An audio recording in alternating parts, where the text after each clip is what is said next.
Hey everyone, this is Norm Farrar, aka the Beard Guy here, and welcome to another Lunch with Norm, the e-commerce and Amazon FBA podcast.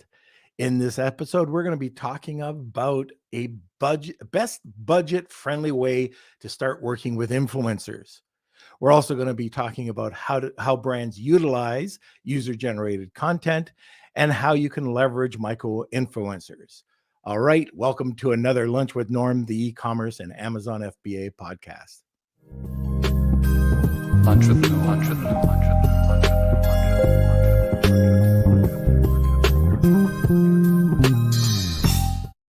Norm. Okay, I can't wait to get started. One of my favorites, repeat guest. She is a social media influencer, award-winning Amazon Live creator, and influencer marketing expert. She's generated over 7 figures of revenue for Amazon sellers and brands in the past year and has been streaming with Amazon Live as an A-lister and creator. With her community of over 1 million followers, 1 million followers. I just wish I had 10. Anyways, 1 million followers on TikTok. She shares the best Amazon deals and products across 7 different platforms. I am talking about my friend Gracey Ryback, and she will be here shortly. Just one quick word from our sponsor. This episode is brought to you by ClearAds. Looking to maximize your Amazon ads ROI?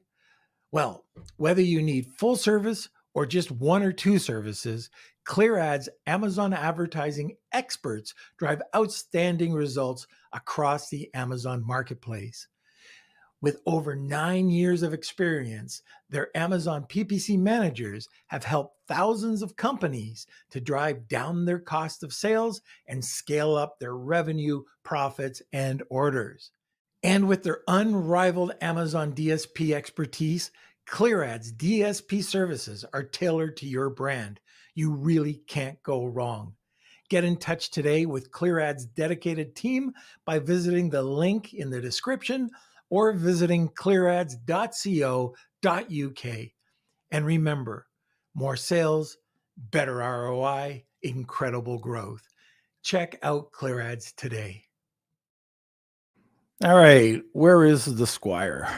That is me. Hello. How Hi. are you doing? Are you feeling any better? I'm feeling a bit better. A bit. Okay. Yeah. All right. We'll take it. I still might, hit a couple people up with a couple of coughs, but sorry about that in advance. That's all the fun of live. But anyways, welcome everyone. Welcome to the show. Of course, smash those like buttons. Give us a thumbs up if you're excited for today's episode. We're going to be talking about influencers today. And we've got a great influencer with us to share her secrets. So if you have any questions at all, throw them over into the comment sections. Let us know. Fill it up. Also, I just want to say a quick hello to CoolHand99. Hope you're having a wonderful Wednesday as well. And Connor, good to see you guys. Again, any questions, comments, put them over in the comment sections. Also, don't forget to join the Facebook group. That's Lunch with Norm, Amazon FBA and e-commerce collective. Links are in the descriptions too. And we can kind of jump right into it. If there's anything else we should touch on. Just one quick thing, Kels. So Canadians, I'm going to mention this a couple times. There is an event happening. It's a nighttime event. It's free. Here in Toronto, we have quite a few Amazon sellers, but the event's pretty much stopped since COVID. We used to have sort of a monthly meetup, and it just completely stopped after COVID. So there is an event coming. It's being hosted by Trellis. It is going to be on the 15th. I forget the name of it. Kelsey will post the link. 100% free. It's just going to be a night for Amazon sellers to get together, start talking. Anyways, if you're interested, just click on the link and register. Yeah, the event is called eCommerce Canada, I believe. Right. Yeah. And AMZ One Step's going to be there as well. There'll be a couple of other speakers, but anyways, it's going to be an informal group. Okay, so I guess we can start. So if you do have any comments or suggestions or whatever you want, questions, throw them in the comments section and we will get started in 1 second. So just sit back, relax, grab that cup of coffee. Welcome, Gracey. Hi. We're back, Norm. We are back again. I missed you at our marshmallow thing the other night. I know, but trust it, you guys created such FOMO around it, and it looked like so much fun. I wish that I could have been there. It looked amazing, and Next there time will be more in the future, right? there's already something planned for next year. So yeah, we're gonna be announcing that shortly. So yeah, we had a blast. Sign me up. Okay, all right. So, I guess, before we even touch on the best budget, best ways to find influencers, is there anything new happening with Amazon Live or influencer marketing right now? Ooh, really good question. It's a loaded question. Yeah. So I think in the grand scheme of influencer industry, there is a lot of more live streaming. Kind of brands getting into live streaming that never did before, a lot of integrating live streams into brand websites and taking it off of Amazon and basically using influencers to represent the brands on their channels as opposed to having influencers do their own live streams.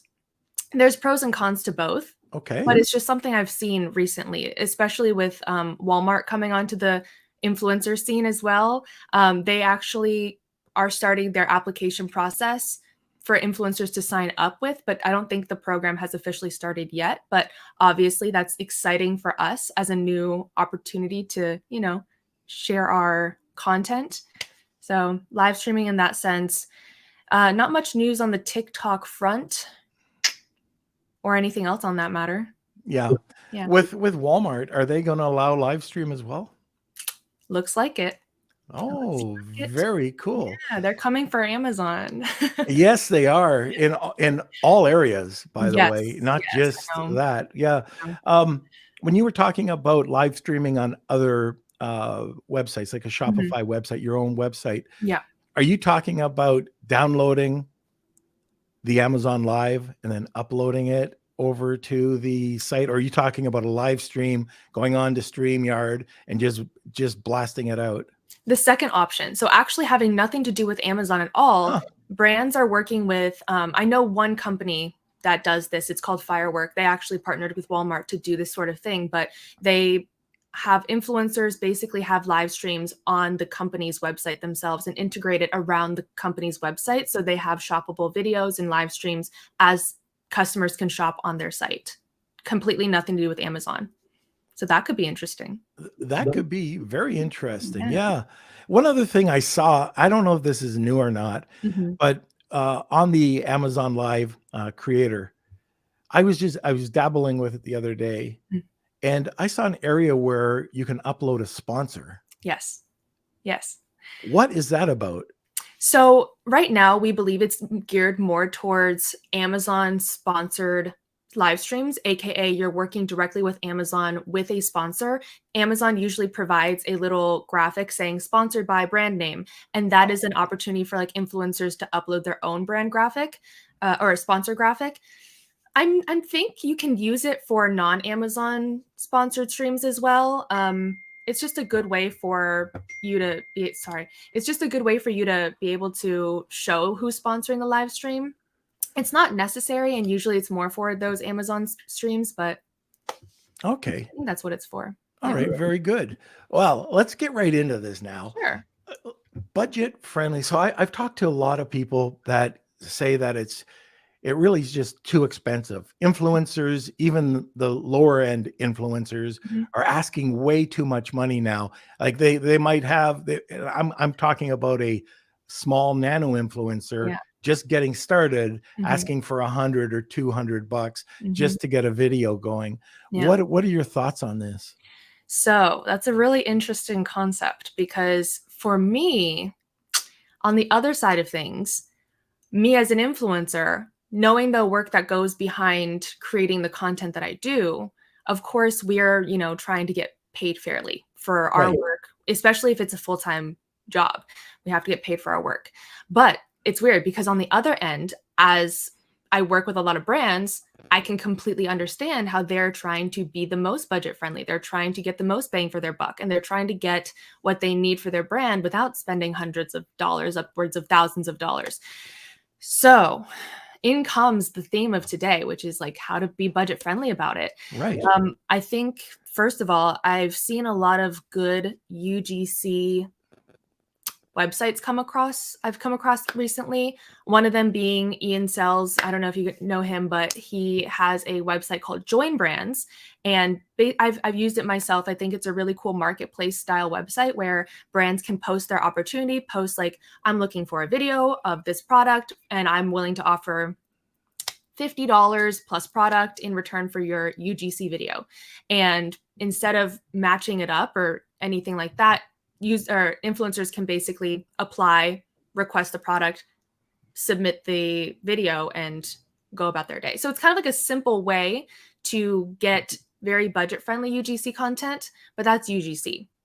And there's also Billow, which is another alternative to that. Yeah. I know Billow, but what was the other one by Ian? Join Brands. Join Brands. Join Brands, yeah. I didn't know about that one. Yeah. I've used it myself. I like it. Oh, pretty cool. Yeah. And then with Billow, one of the things, so we've used Billow and we have used Billow for some of our launches. And the way we use that, very inexpensive. Yes. Good quality, good quality product for what you're paying for. And we get the video. It's your video. So you get the video and then we splice it into screen captures. Yes. So one video that might cost, I don't know, let's say $89, maybe slightly, if you want a few things added, it might be 100, might be, but I think it ranges from 59, just slightly over $100, but I can get 10 pieces of user content easily out of it, easily. Yep. And it's fairly good quality. So you can get them to do unboxing, testimonial, how-tos. You just have to let them know what you're looking for. So Billow is a great platform. Do you know of any others? Dang, I wish I did. I wish I had like a list that I prepared with alternatives. Right now, my top two are Billow and Join Brands. I think Join Brands is somewhat new, but growing very rapidly. And I like the process. They kind of vet the influencers' content and to earn certifications so they can unlock better paying or unlock higher level campaigns. And I like that about them. I'm sure there are other alternatives out there. I just don't have any on top of mind right now. But I think that's a really important thing. What you just said is the strategy behind it, like communicating with the influencer, what kind of content you're looking for, so they provide, and repurposing that content in so many different ways to get the best value out of it. I know Shane Oglow and I did a course on just content for Amazing. And we took a piece of content, it was one piece, but we added a press release and a blog article. And we showed how you could create 100 pieces of repurposed content off of one item. Wow. Now, can you imagine doing it with a video? Because a video, you have so many opportunities, especially if you're cutting, to different scenes. Right. So it's beautiful. There's so many opportunities out there. I think so. Wow. I need to look into that because I couldn't imagine 100 ways, but clearly it's possible. Yeah. And just think like with snippets and just think with a snippet on Twitter and how many questions that you can ask, how many comments you can make, and it could lead back to something. And the other thing is, one of the things I learned, I don't know if you do this at all or if you heard of this, but in social media, just to put that one piece of user generated content into a queue, I've heard the magic number is 7 times, and people will say, "Oh no, that's too much." People's feeds get full. Oh yeah, they miss your content, and so you can put it and you can repurpose and you can repurpose. You might want to add a different thumbnail if it's a video. Sure. But, 7 times. So a budget, there you go. 7 pieces of content saved. I think that's a really good idea. And I think if you're not doing that with the content that you're paying for, it's almost like a waste when you could. So I think yeah. repurposing the content is like a huge, huge, huge factor for it. Knowing what to do Yeah. with it. And even if like you're on Amazon Live and Mhm. I don't know, okay, I've never really thought of this. Somebody hires you or you go and do an Amazon Live. Mhm. Now you're live with their content. Mhm. Can that brand, if you agree to it, take the content that you just did on Amazon Live, download it, put it onto their YouTube channel, or take what I just said and take snippets of it and repurpose it? For sure. I mean, as long as you have permission and as long as Permission. they're on both ends are on the same page, that's absolutely a great idea. And I think it's important to kind of mention that before the video actually happens, because usually when somebody says, oh, I would like to purchase copyright so I can have ownership of this video, I will make sure that there are no graphics in my way covering up the product or covering up anything around me so that they have a clean piece of content that they can use. And Amazon does offer a feature where you can download the MP4 file of the live stream to give to somebody so they can cut it up or slice it up however they want. So if somebody asks you that, Mhm. are you charging more as an influencer? Yeah, usually, because copyright usage is something that people usually charge extra for. I know some people Right. who kind of do it in a timeline fashion, like we'll give you copyright usage for 6 months or a year or indefinitely. Usually my way is indefinitely because I don't want the process of like keeping track of who has content when the deadline is. I don't want to do any of that. So usually it's just like a one-time fee. This is your video to use now. Use it however you please. Some people charge 100 to 500. Yeah. It depends on who it is, depends on what the content is. But for Amazon live streams, when the content is, there's nothing I really plan to do with it on my end. So usually I am happy to, sell the copyright for it if the brand would like it. Right. And I just wanted to bring that up because it's so important. If you're a seller, Mhm. don't think you're getting ripped off because the influencer, is doing that. The influencer, that this is their job. This is what they do for a living. And all of a sudden they make this content, which is very reasonably priced for the part. And then all of a sudden you want it. And this, like you said, Gracey, it should be negotiated up front. And probably get I wouldn't say, I can't speak for you, but at least if you know it, then you can consider it when you're quoting it. If it comes in after the fact, who knows, Right. Right. And to add on to And that, there's yes, a lot of things that I do differently when I know that the brand wants the content. Like instead of checking the chat and responding to people in the chat in the middle of talking about the product, I will do more of like a seamless product demo and then check the chat after, just as an example of something that would probably make the brand's life easier when they're splicing it up instead of like da-da-da-da chat, da-da-da chat, because that would be annoying and very cut up. So I think it's definitely important to let them know beforehand so they can frame the product properly with that in mind.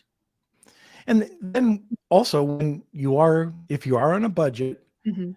and things are tight, you might be just new to Amazon, you're trying to figure this out. One of the things I would highly not recommend is taking the influencer's information without permission, but even more so if they have a coupon code on there, to try to scrape it or try to remove it. You could be heading for a lawsuit if that does happen. And I do know influencers that have gone after people who have tried to take off or tried to manipulate the video to show it as their own content. So, I mean, that's the ugly side of this. And usually, like we were just talking, all this is easy to work out at a very easy cost, correct? Yes. Yeah. I know a lot of influencers that are finding their shoppable video content on YouTube or even on the same product page that they uploaded it to. That's a copyright strike in every situation and they usually win. So it's just not worth it, you know? Yeah. Yeah. Yeah, exactly. And I know we promote this knife company, and they thought that they could put up. So they got this was a little bit different. This was something that was done for YouTube. It was a great, really, really well done video. So my client uploaded it to YouTube, or sorry, to his Amazon listing. And it did not take long before he got a letter just saying that he better take it down, but it could have been worse than that. Yes. Yeah. More expensive than just purchasing the content from the A beginning. lot more expensive. Yeah. So, just be careful of that when you're doing it. Don't try to do it on the cheap. Even if you're on the budget, you can find influencers like we were talking about with Billo. I've never tried Ian's method of doing it, but I have to check that out. It's Join Brands. Now, are there any other ways that you're looking at a budget? Like if you're going to TikTok or if you're going to any of these other platforms, how can you do this? So I will be the biggest promoter of micro-influencers. I'm always saying use micro-influencers for your budget-friendly campaigns. Like if you don't have much budget, if you want to do gifted campaigns or commission-based campaigns, commission only, micro-influencers are so undervalued, and so many are joining the influencer content creation industry and they're looking for brands specifically. Like I think the larger influencers that are more high budget, they probably get a lot of emails and like people requesting to work with them. And that's why it's kind of to the point where you're no longer paying for their quality of content and you're paying for their time just because they have so many people asking to work with them. So I don't think there's anything wrong with working with nano, micro influencers. And Paul Barron is a guy who's always talking about micro influencers. I think he has a great concept of it and he has a great strategy around it, but they're usually a lot lower budget. You could probably find a partnership with a micro influencer for a couple $100 at the most. And then the best case is gifted plus commission or whatnot. But then you can just vet them based on content, not on follower count. Look at their previous content, see the quality of it, see their style. That's the best way to see what kind of content you can expect out of them. And then, like we talked about the copyright situation, you can then purchase copyright to their content and then repurpose that as well as get their content posted on their platform. But at that point, you can run ads with it. You can post it on your socials. You could put it on your listing, your website, whatnot. And that's just more ways to get value out of their content. When we were in Mexico, you were talking about this, but a lot of people have troubles finding the TikTok influencer. They'll write an email, and I suspect it would probably be a form letter. But, it's just they blast out and they get very, very, very low response. Do you have any tips that you can give to sellers to get a higher response rate? Yeah, so I think I've gotten probably every kind of outreach email possible at this point. It's been like, hi, I want to work with you. That's it. And then there's like very, very much detail. There's life story, there's links, there's more details and stuff like that, which I think is more appreciated. So here's my advice on how to get more influencers to respond to you. Go into it with a partnership mindset. Think what is in it for this influencer as much as what's in it for me, instead of like, what can I get out of this influencer? Me. And I think that's very, very apparent when you first reach out to them. If they have an email in their bio, definitely email them instead of DM. If they don't have an email, of course, DM is like the second best option. But when you are reaching out to them, something that offends creators a lot, and not me personally, but other people, sometimes they will not BCC and just CC all the creators that they email. Oh, geez. Are you serious? Oh, I wish I was kidding. I wish I was kidding. And you'll just see like a long list of creator emails and then like just the same template sent to everybody. And I've also seen creators reply all and be like, you could have at least BCC'd. You could have at least. And the email template is slightly personalized. Like, we love your content. It's so inspirational. That's kind of a bad note to start on. And another thing you could do is at least address the creator by name. I know that this might be slightly more time consuming just to even address them by name, but that creates a huge difference, especially if you're taking time to vet and find them, at least, address them. And there's just a couple of different things you could do, like add your product link instead of having the influencer have to go back and ask for it. Let them know upfront, hey, this is gifted. Hey, this is commission. Hey, this is flat fee paid. Let them know so they can take all the information in the first outreach email that they get so they can give you an answer without having to go back and forth and ask all the details of it. Because I think that is what stops a lot of creators from responding. Because when I'm reading through an email, I'm like, okay, cool. What's the product? Cool. What's the timeline of this? Cool. Is there budget for this? Cool. What are they really looking for? What platforms are they interested in? Is it Amazon Live? Is it TikTok? What exactly are we doing here? And instead of going back and forth and asking a million questions, there's no reply, So give as much information as you can up front. Be concise, but be specific. Let them know budget, timeline, what your product is, what platform you're looking for, the deliverables, and your name, their name, influencer name, brand name, whatever it may be.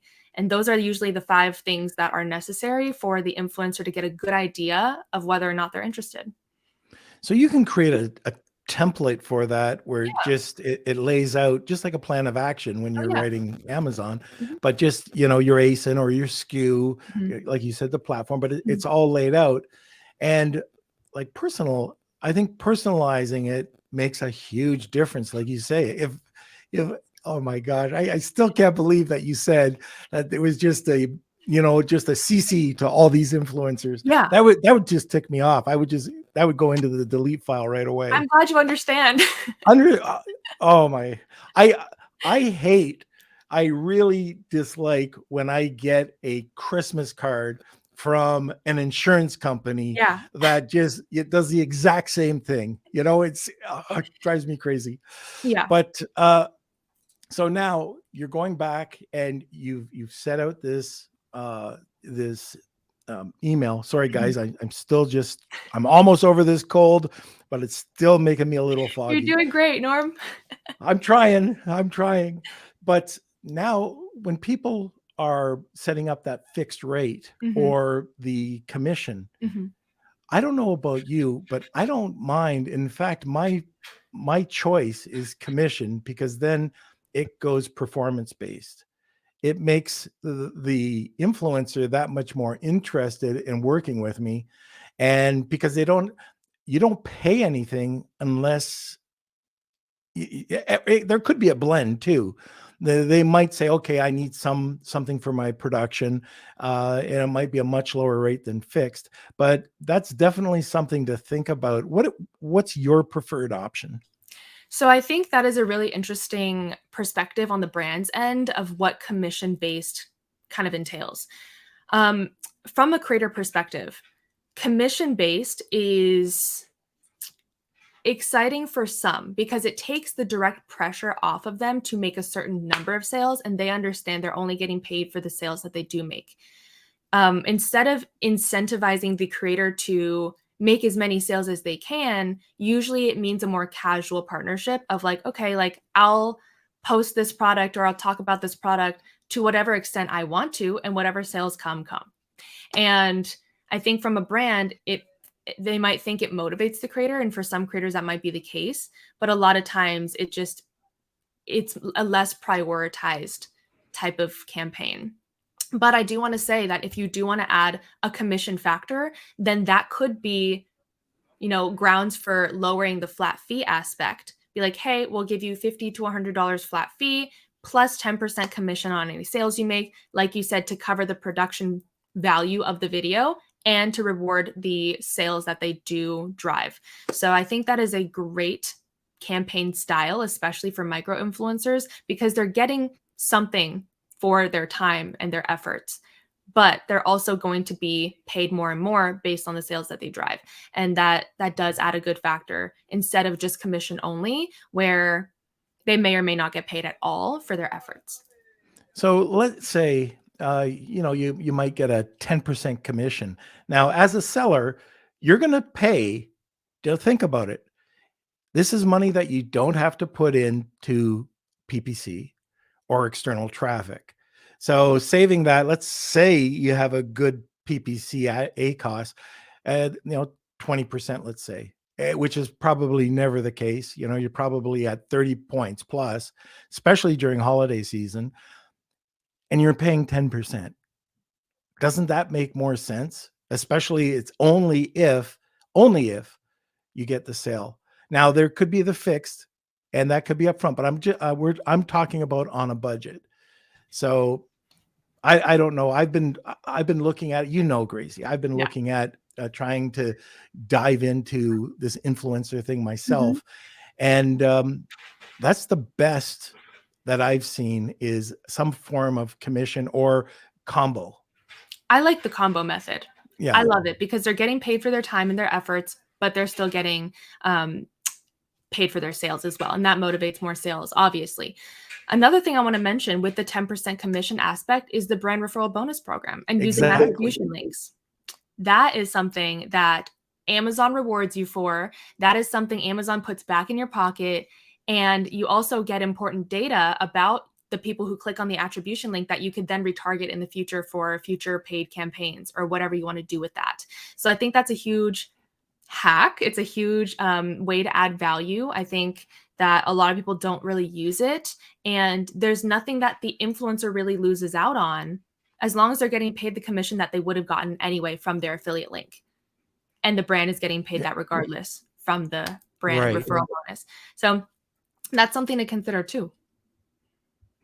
It's got to be fair. It's got to be a win-win-win. And if it's not, if it's one-sided, it's not going to work out. Yeah. Okay. Now we're about halfway through. I just wanted to first say to the listeners, if you're on a budget, what are your main concerns? Is it working out for you? Let us know in the comment section. And we have a giveaway today. Gracey, why don't you talk about that for a sec? Sure. So like Norm just said, I think there's a lot of brands wanting to get into influencer marketing. They want to try it out. If anything, they want to learn from it, start their own campaign, especially for Q4 with Black Friday, Cyber Monday, Christmas shopping coming up. So I would love to offer just like a strategy session. I will look at your brand. I will look at your product. I will look at the influencer marketing strategies you've tried before. And I will basically recommend a plan of action with tips, tricks, hacks, what platforms to focus on, how to vet the influencers, how to find the influencers for your niche specifically, and give you a whole plan of action that you can take with you for your future influencer marketing campaigns if you would like to get into them. So I just want to explain this for a second. Sure. Gracey is an A-lister. She is a top influencer. She's got over 1 million followers on TikTok. She doesn't do this. So if you go and try to find her, she doesn't just go out there and do consulting. Okay. She's doing it for the show and we really appreciate it. We asked her for a giveaway and she offered this. So if you are planning on doing any form of influencer or not influencing, well, maybe influencing, but if you're looking for influencers, Gracey is definitely the person to look for. So she's got all the insights. I want to join. Can I put in my name? Sure. By all means. Okay. Kelsey? Sure. All right, there we go. Put it in twice. Okay, so now let's just go to a quick word from our sponsor and we'll be right back. I want to give a quick shout out to an incredible group of sponsors who help keep our podcast running. The Lunch with Norm podcast wouldn't be possible without the support of the following sponsors: Post Purchase Pro, Clear Ads, Goldstein Patent Law, Honu Worldwide, Netfluence.co, Video Telepathy, Startup Club, and Dragonfish Brand Management. I just want to let our sponsors know you're awesome. Now let's get back to the show. And we haven't put one in, but we've got to put another real good friend of the show, Jeff Check Legal. Jeff has sponsored the show. We've just, with my cold, I couldn't do a call out for him. So once I get done this crap cold. I'll make sure that Jeff gets in there as well. But anyways, and thank you, Jeff, for sponsoring the podcast. All right, Gracey. Now I'm back. Frog and throat. Oh my gosh. Okay. So let's talk about user-generated content. Sure. We touched on it. What are some of the things that people can do once you've done it and they have access to your content? What can they do with it?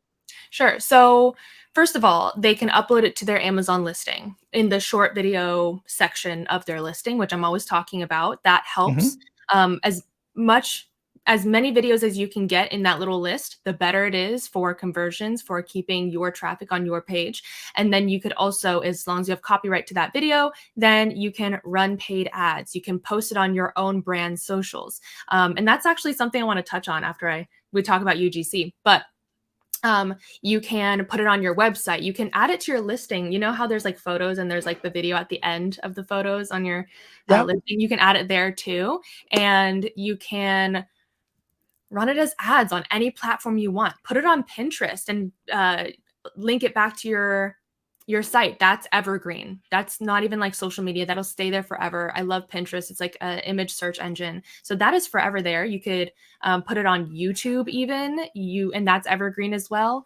You could, I think TikTok ads are really, really good, especially if you get like a good piece of content to run ads with. That could be killer. There's a lot you could do with it. Paid ads, website socials, blogs, Pinterest, a lot you could do.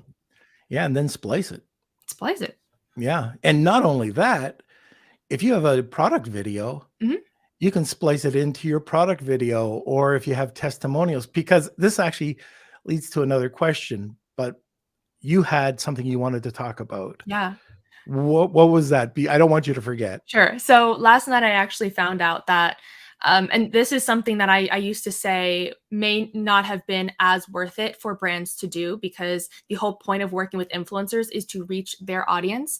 But since we're talking about budget-friendly ways, I think this is like a new thing that I learned. I think it's worth sharing. So Amazon Live. Brands can also go live on Amazon and share their own product. Now, when they do, as a brand, they don't get commissions for the sales that they make. They obviously are talking about their own product. They get their own sales. But there's a huge difference between influencer live streams and brand live streams on their own products. Brand live streams on their own products are actually extremely profitable because they are so much more targeted than influencer live streams. Like my live streams, I might get a lot of viewers, but I might be on the deal page or the home page, and these viewers, they might not even want to see me. They might not be interested in anything I'm talking about. They just happen to see me. But brand live streams, they're featured in two places, I believe, their product listing and their brand page, their brand storefront. And obviously, all the viewers that are going to stumble upon this stream are very interested in the products already. So the conversion is so much higher. Because they're not getting commissions, they get a lot more sales actually that are attributed back to this live stream, and they get a lot of content that they can then use, UGC type content that they can use in all the ways that we mentioned, if they do hire an influencer to stream on their behalf on their brand channel. So this is something I discredited before, but this is something that's kind of come up again and be like, okay, like this might be something to look into. Very cool. So just going live on your own Amazon Live channel. And if you don't have the time, hire an influencer who you like, who does have the time. Send them your line of products and they can go live twice a week, an hour or 2 hours at a time, and try it out. See the results that you get, because the results that I've heard are surprising to me. Okay, so let's say I have a soap company. Sure. And I have my creator or my Amazon Live. I have an ability to go live. Mm-hmm. How does the influencer get into my account to go live? So there is, you could share the login. That's one way to do it. I do believe there's also the stream key that you could provide them. They could go live from OBS, Ecamm, StreamYard, whatever it may be. Give them the stream key. They could go live themselves from there, and you could run giveaways, which are very, very incentivizing. You could also, take huge advantage of Prime Day, Black Friday, Cyber Monday, these events, and just have like live streams primarily on those days or leading up to those days. So yeah, I think Stream Key would be good, or you can give a login if you're comfortable with that. Yeah. Yeah. Oh, that's great. Yeah. Yeah, because I think the last time we had you on, you weren't too keen on that. Yeah, I wasn't. But then I found out that these sales are just a lot more than I expected them to be. So. Oh, there we go. Okay, go live, everybody. So the other thing I want to talk about, and this could become a budget issue because you're giving product away, to influencers, and you could be giving it to a lot of influencers. What type of content can you ask the influencer for? And there's a reason for this. Sure. So that, like, just giving them your product, what are you allowed to? What type of content can they produce? Unboxing video, review video. Review, I guess, is a little bit different than testimonial video, a how-to tutorial video. You could do like a roundup, 5 best lip glosses from Amazon, 5 best supplements that I take every day from Amazon, 5 best brother gift ideas from Amazon. Beard oil, best beard oils on Amazon. And of course, the best of roundups could be like a little bit iffy with the competitor situation, but you could also frame it in a way of like, ooh, this one's better than this one because of this, that, and the other. You could frame it how you want. So there's a lot of different styles of videos that you could do. You could just show somebody using it. There's a million ways, but just from giving somebody product, you could make 5 different types of very, very helpful videos around your product, at least. And the reason why I asked that is because out of those 5, you could probably make, I can't even, endless amounts of different videos, because you can splice bits and pieces together, just making up this kind of Frankenstein video, and you could just repurpose all of that different types of content. If you do get, and let's say that you do get a review or a testimonial from other sources, you could bring in testimonials, and all of a sudden you can have these, what Rob Burns's marketplace reviews, right? And you can tie that into product demos, to a testimonial. There might be a little how-to, there could be some unboxing, and you just mix it all up. And then you can take also screen captures and start putting them on your social. But one of the areas that we like doing all of this, and this is with one image and then a lot of one video and a lot of images, is in our blog articles. So that's where we purpose a lot of this. So, and we also put it into our press releases. That's a really good idea. And I want to say, especially for the holidays, people are still using Google, shockingly. People are still like searching up, like, what are the best parent presents I can find on Amazon? If you can just do a really good SEO article, feature your product in there, that could lead a lot of external traffic back to your listing. That is super valuable. So I'm somebody who's like all about video, less about static images, but static images for blog posts, that's a really, really good strategy too. We just launched a website. This is all organic. I don't believe in buying traffic, it's all organic. Same with this podcast, all organic.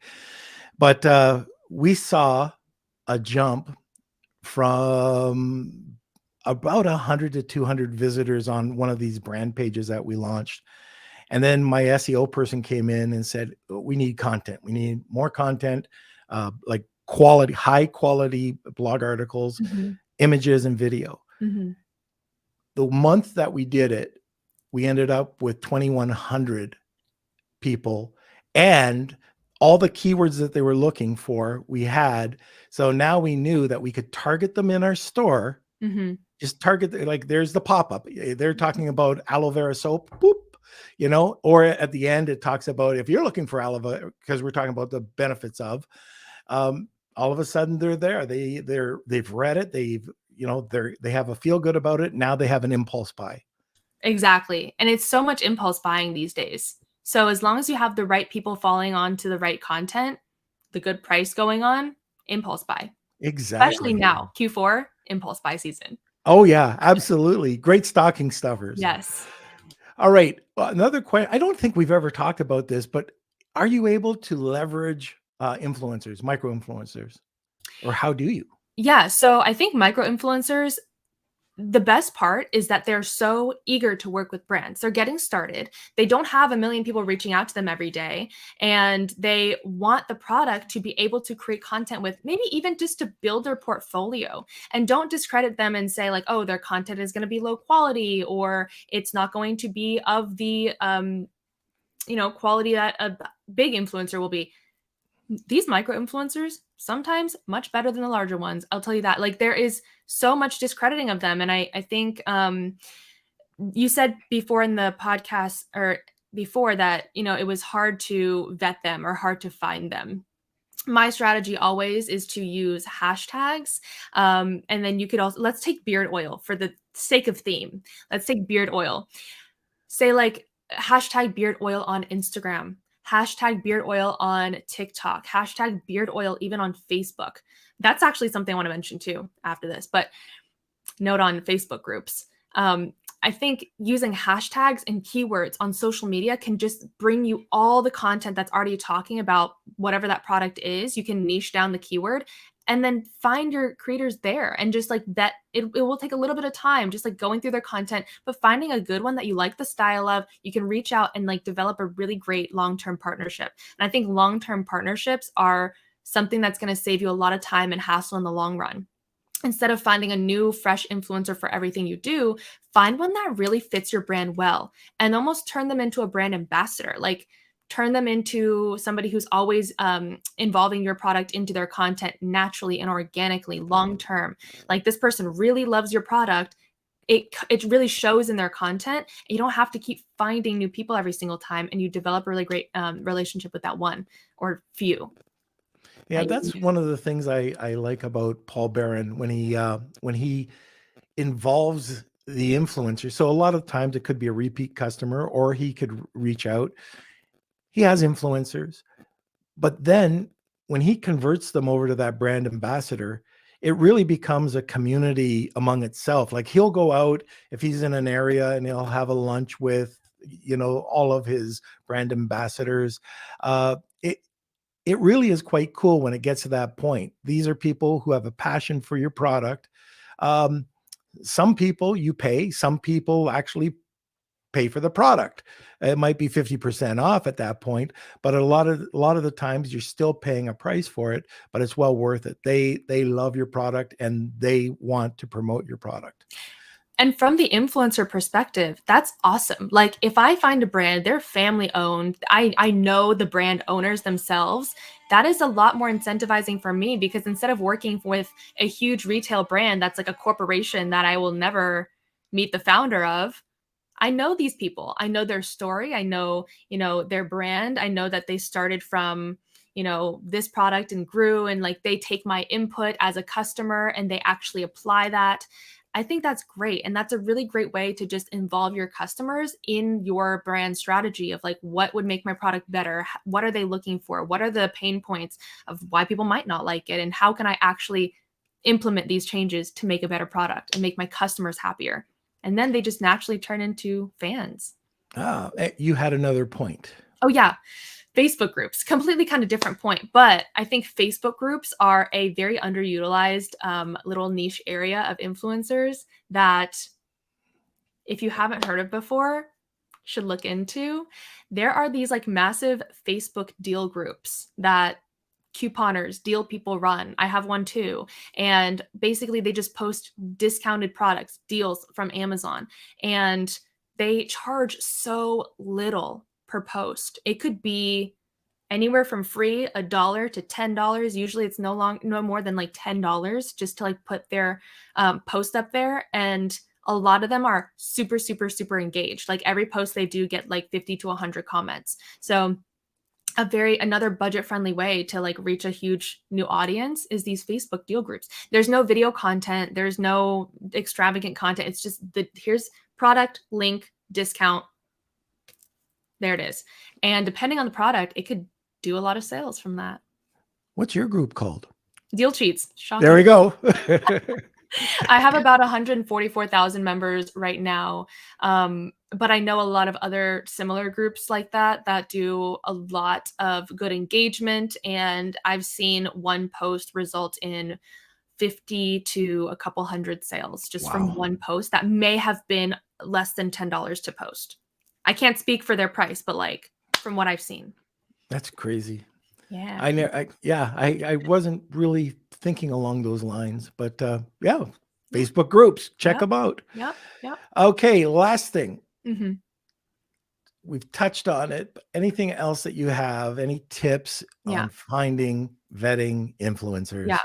So here is just my perspective of like how I've seen brands look at influencer marketing recently. And there's a little bit of a misconception. And this is just to kind of clarify expectations on what to kind of expect out of your campaigns. So something that I've heard a lot of from brands is I want at least a 5x ROI on this campaign. And I think that's a little bit of a wrong way to think about influencer marketing, because they're basically comparing influencers to paid ads. They're like, I want to put this amount of money in. I expect a 5x amount in return from sales. And if not, then you are a failure and you are not good. And this was a waste of time and money.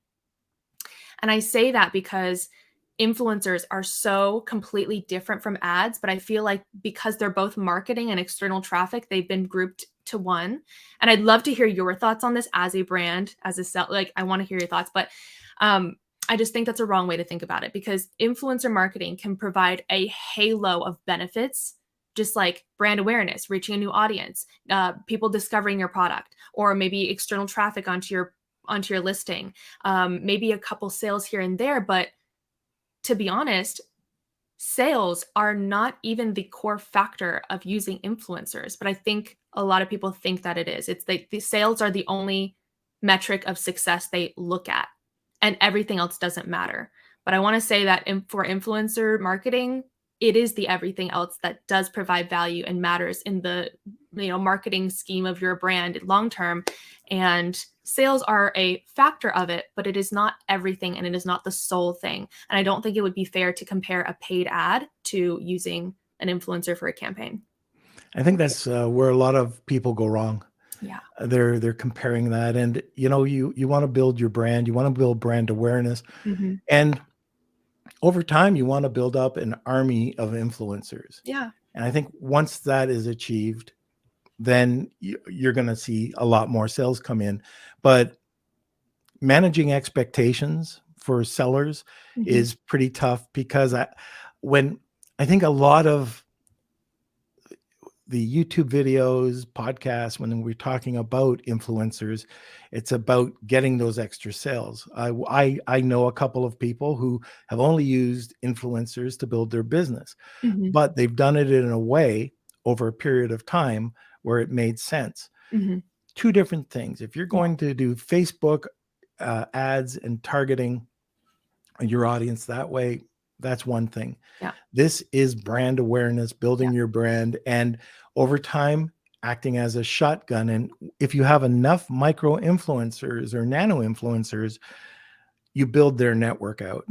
And if you, just like a radio ad, if you work with them, and you work with them multiple times even, they're going to get the word out for you, and their listeners or their network are going to see it over and over as well.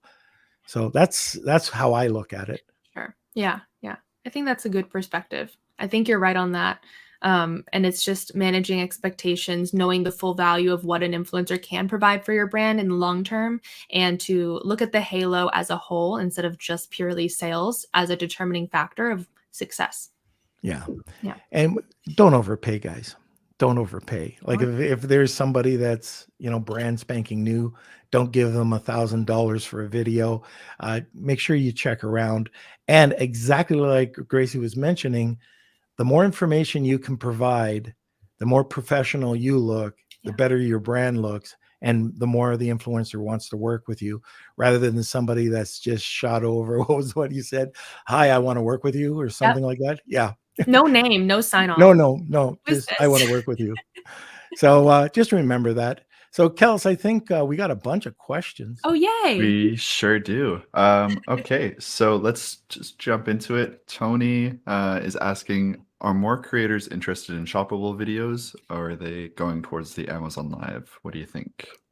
I think that a lot of creators are realizing that unless they have a brand sponsorship for Amazon Live, that it may potentially not be worth the effort that they put into it. And I completely understand that. So that's why I think the shoppable video is a great thing that a lot of more creators are focusing on. One, because they don't have to be on as a host of a show for upwards of 2 hours, which is exhausting for a lot of people. They can't host a show, a one-person show for 2 hours. So the shoppable videos are a great way to just like create videos of stuff around your house, upload it to Amazon, and earn commissions over time. First of all, because they're evergreen, they build up on each other. The more videos you make, the more commissions you make over time. And that is an amazing passive income stream. I know that you guys had John Shea on your podcast. Yeah, just recently. Big fan of him. He has done an amazing job with the shoppable videos, and I know he's making a great income from it. And he has done it really, really well. He makes video reviews of anything and everything he has. He focuses on high ticket products. And like he said, he's like, if your product is, something that I think is worth my time to do, I'll do it for free or very little budget, because the commissions come from Amazon, not from the seller. So I think more creators are interested in that because it gives them more freedom. It's not as intense to do. They can do it with stuff that they already own, and it's evergreen, so that once they make the video and upload it, they don't really have to think about it or touch it again. It just makes them money over time. And especially for holidays like Prime Day, Black Friday, shopping holidays, you see that big spike in sales as well. And that's always exciting. So Yeah. I would say, yes, my answer to that. Perfect. Yeah. Okay, next question is from CoolHand99. This may have already been answered, but I had to step away for a bit. How much, if any, intro relationship should happen before asking to work with an influencer? So I don't think there's like a dinner date that needs to happen or anything, but I think as long as you make a proper, respectful introduction to it, that's all that needs to happen. I always prefer email over DM because I think what we're doing here is a professional exchange. So email is always better than DM. But all you have to do is, introduce yourself. Tell the influencer what you're looking for. Hey, I'm interested in Amazon Live. Hey, I'm interested in a TikTok. Hey, I'm interested in UGC, whatever it may be. Give them a link to your product so they can check it out, see if it's a good fit. Say, hey, this is gifted. Let me know if you're interested. Hey, this is paid. Hey, this is flat fee plus commission, whatever it is. And then, hey, I'm looking to get this done for a Black Friday campaign in the next 2 weeks. Let me know if you have time. And I'd love to hear your rates and whether or not you're interested. There it is. Very good. I remember you mentioning in one of your presentations that you also, if the people reaching out, they personalized it and mentioned maybe a couple of your videos before too. Yeah. Does that make a difference? I think so, as long as it's genuine and not like, hey, your video content is great and it's like emailed to 20 people. As long as it's genuine, like, hey, I love the video that you made about this product. I thought it was great. That means a lot because it shows that you actually watch my content. You actually mean it. It's not a generalized template and you actually think I'm a good fit. That actually definitely makes a difference. Okay, awesome. Yeah. All right. Next one is from Claudia, fellow Canadian. We are looking at farmhouse home decor products right now. What platforms, YouTube, TikTok, Facebook, would be the best for the farmhouse home decor niche, please? First of all, excellent niche because there's so much opportunity for it. I think if you looked up like home decor, so popular right now because people are spending more time at home. If you look at YouTube, I would look at more like evergreen type content. Find like home decor creators, find people who talk about how to decorate your home, like maybe in a more tutorial or informational, educational sense, as well as like home tours. You could look at 3 of those content creators, especially on TikTok. I think it's a mix of like evergreen and short form. TikTok and maybe Facebook and Instagram are short form. Pinterest and YouTube are long form. So doing a mix of both is very important so the content doesn't fizzle out. And for TikTok especially, tons of home decor content creators, and this stuff is so impulse buy. If you see a cute cup, you're like, oh, I want that, I'm getting it. If you see a cute couch, a cute cookie tin, it's a quick buy. And find creators who are already, trusted in the home decor space. Use hashtags farmhouse decor, home aesthetic, whatever hashtags you think would be fitting with your brand. Look for creators, vet them out with their content. If they're already kind of doing like farmhouse decor and they have a big audience that is interested in farmhouse decor, see if you can partner up with somebody like that. Yeah. Okay, awesome. Next one, again from Tony. Since most people want to do videos on the best-selling items, how does Amazon decide to rotate which influencer videos at the bottom of the listing? Yeah, so there's a lot of product listings getting a lot saturated with videos. And of course, there's only 15 placements. So Amazon has to decide which influencer videos do we show. And there's also the other aspect of consumer reviews that are not influencer videos. Consumers can post videos and it might be a horrible 1-star video, might show the product doesn't work, might show it's broken, but Amazon wants to put that on your listing. That hurts. So how do you get your video to actually show up on the listing? That, I would say, is all about how much it converts. Obviously, Amazon is all about conversion. The more a video converts to an actual sale, the better it will do, and the more possible that Amazon keeps the video there. And to do that, think of, as a consumer, what I'm looking for in a video. If I'm like just saying like, oh, I'm just holding the product. Let's say I'm talking about this hairspray. Oh, this hairspray, this is what it looks like. Here's the bottle. That doesn't really convince me to buy. But if I'm like, here's my hair routine, here's how I use it, and here's what my hair looks like after, before and after works wonders as a video technique.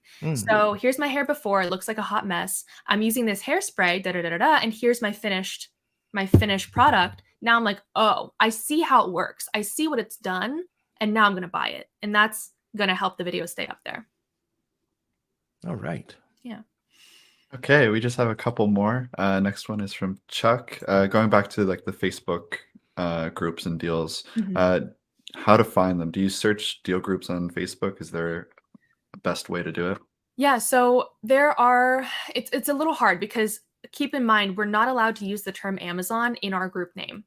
So it's all going to be like coupons, deals and steals, deals, this, that, and the other. So the best way to do it is to search for like coupon deals, Amazon, maybe like a little bit of keywords in like the deal coupon savings niche, and then find a couple that way. I don't know what I search, maybe like Amazon deals in my Facebook search bar, and outward pops like at least 10 to 20 groups that have over 100,000 members in them already.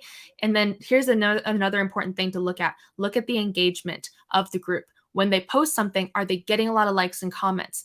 You want to work with groups like that. There are a lot of large groups out there that are completely fake, and every time they post, they get crickets. Those are not the types of groups that you're going to want to work with. But the good thing with great Facebook groups is that they're not going to charge you a lot at all, even if the group has like 200K plus members. All right. Yeah. Next. Okay. And our last question. I started doing 3 or 4 Amazon Shoppable videos every day, but many keep getting rejected with only a generic reason why. Is there any reason you think that could be happening? So there are a couple of reasons that videos might get rejected on Amazon. And I do want to say that they do have an AI that kind of reviews the videos. So sometimes it might be because a shipping label is visible in the unboxing video, and that's personal information. You cannot reference prices. You cannot reference anything that might be changeable. You cannot show any other sites. Like you can't say like, oh, check me out on social media. I have seen some influencers get away with like a watermark of their social media. Iffy on that's if Amazon likes that or not. But there's a couple of generic rules. I would say make sure you're not mentioning anything that is, not evergreen, like price, discount, anything like that. Make sure there's no personal information visible, like shipping labels or anything like that. Make sure it is good quality. And that comes down to lighting, making sure that your voiceover is clear. If you have a voiceover, making sure that, it's a video that Amazon would want on their platform.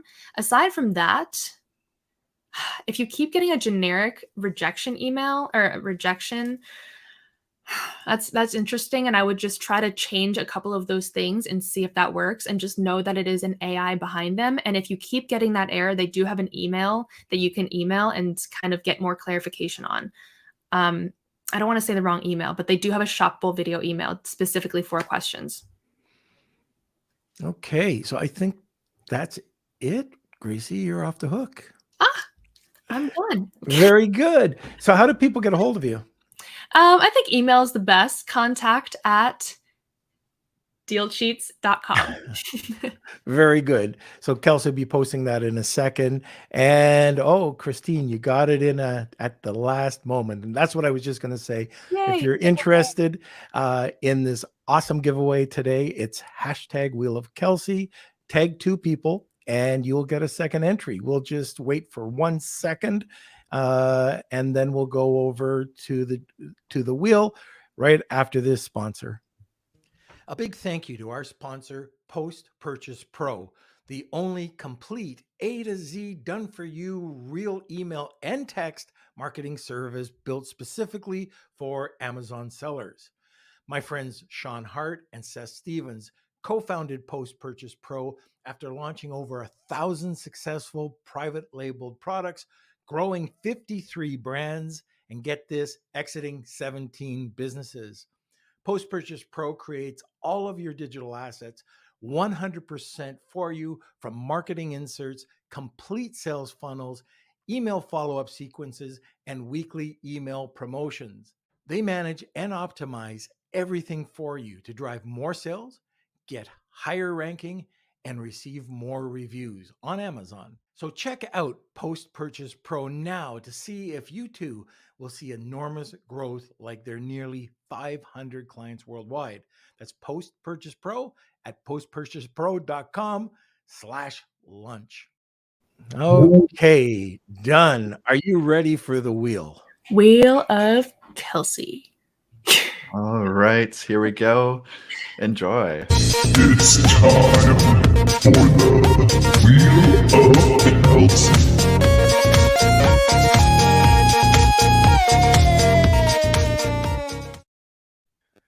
All right, we got a great turnout today. Thank you, everyone who entered today's Wheel of Kelsey. This is for the Influencer Strategy Consult with Gracey. So we do this every single podcast, so come back Friday for if you didn't win, and you can get entered again. So I'm going to spin the wheel, and let's see who today's winner is. If you are the winner, please email me, k@lunchwithnorm.com. And it looks like it's Connor. It's Connor. Hey, Connor. All right, Connor. Hey. You got a good one. All right, congratulations, Great giveaway. Connor. Okay, great. So again, k@lunchwithnorm.com, and I'll connect you with Gracey. And thank you, everyone. All right, fantastic. Thank you so much. Are you going to be able to kick around for a few minutes after the podcast? Yes, I can. Perfect. Perfect if you can. We're just going to wrap it up, and we really appreciate you coming on. Man, this is awesome talking to you again. Thank you for having me. It's always fun. See, I'm going to start coughing. All right. We'll talk to you in a bit, Gracey. Thanks a lot for coming on, and I hope everybody enjoyed the show today. Got through it without too much coughing. Anyways, thank God this cold is going away, or this COVID thing. But anyways, it should be cleared up, I hope, by Friday. Kelsey, where are you? I'm right here. Hello. Thank you, everyone, for watching today. Hope you guys enjoyed. If you have any questions, comments, you can always post in the Facebook group. That's Lunch with Norm, Amazon FBA and eCommerce Collective. Links are in the description too. So even if it's topic suggestions or guest suggestions, you can also email me, k@lunchwithnorm.com. I know Chuck helped me out with the Ian's episode on AM/PM podcast, so I'm definitely gonna see if we can get him on too. So thanks for that, and it was great to see everyone. Even if you're biking and on the go, like Christine, it's great that you're still listening to Lunch with Norm. And thank you, everyone. And yeah, hope you enjoyed. And I Okay. think that's it. Well, join us every Monday, Wednesday, and Friday at noon Eastern Standard Time. And like I always say, this is an awesome community. We could definitely not do this without you. And we'll see you on Friday.